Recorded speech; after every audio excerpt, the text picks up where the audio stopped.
What is also true is that collectively and individually, we are still falling short.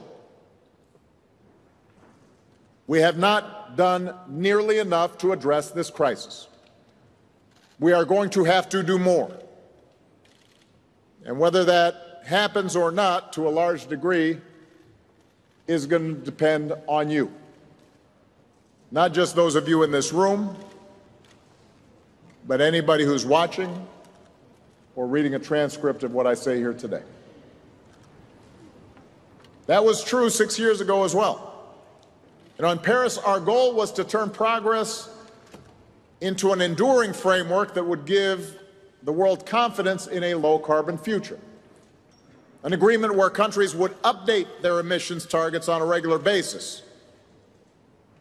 An agreement that would help developing nations get the resources they need to skip the dirty phase of development and help those nations that are most vulnerable to climate change get the resources they need to adapt. An agreement that would give businesses and investors the certainty that the global economy is on a firm path towards a clean and sustainable future. In other words, our hope was to create an agreement that gave our planet a fighting chance. That was our ambition. And by some measures, the agreement has been a success. For the first time, leaders of nearly 200 nations, large and small, developed and developing, made a commitment to work together to confront a threat to the people of all nations. And that seemed proof that for all the divisions in our world, when a crisis threatens all of us, we can come together to address it.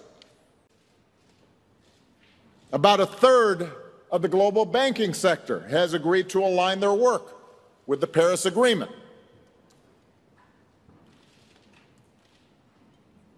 So that's meaningful. Now, back in the United States, of course, some of our progress stalled when my successor decided to unilaterally pull out of the Paris Agreement in his first year in office.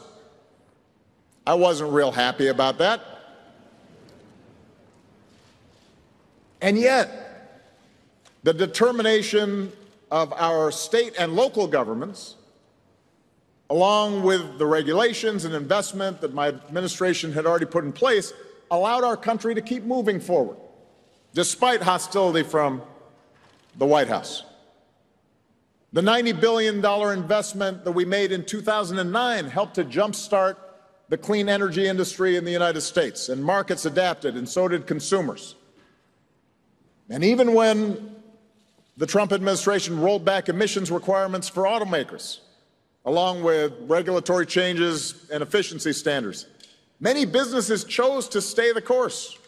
They kept reducing emissions. They continued the transition to electric vehicles and energy-saving appliances.